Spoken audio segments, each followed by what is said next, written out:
আমার চ্যানেলে 10 থেকে আমার নিয়েছি মাধ্যমিক পরীক্ষার জন্য 2026 সালের। আগে থেকে নিয়ে আসি 2025 সাল থেকেই, আগে থেকে প্রস্তুত করাটা ভালো। প্রথম question, Swami said, comma inverted comma, what have you written, comma father, question চিহ্ন এবং ডবল কমা ক্লোজ। ন্যারেশন করতে হবে। এটা আমি হাত ধরে তোমাদেরকে শিখিয়ে দিব আজকে। আচ্ছা, এটা একটা ইন্ডিকেটিভ ন্যারেশন। স্বামী সেইড, আচ্ছা, কমার রিটেন যেখানে লেখা আছে না, তার কমার পরে এটা অবজেক্ট ধরতে হয়।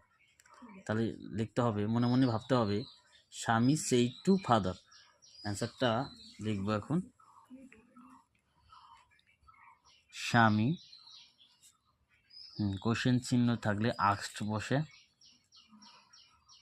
স্বামী আক্সড কাকে বললো? তার বাবাকে, হিজ ফাদার।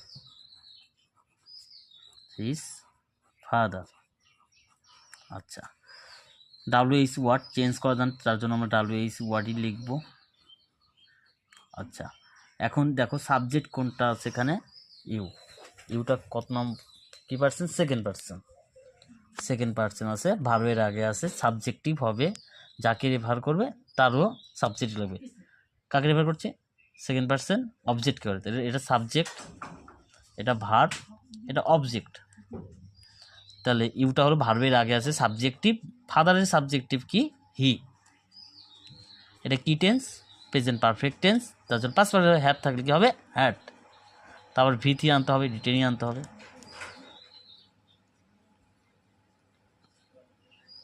প্রথম কোশ্চেন অ্যান্সার হয়ে গেল। অ্যান্সারটা কি হলো? Swami asked his father what he had eaten. আর কোশ্চেনটার এটাই অ্যান্সার। আর প্রশ্নটার বাংলা মান হবে স্বামী সেইড, স্বামী বলল, হোয়াট হ্যাভ ইউ রিটেন, তুমি কি লিখেছ বাবা। ঠিক আছে, এটা অ্যান্সার। এবার second question, the poem is too simple to need an explanation. এটা একটা কমপ্লেক্স করতে বলেছে। অনেক সময় এটা অমিট টু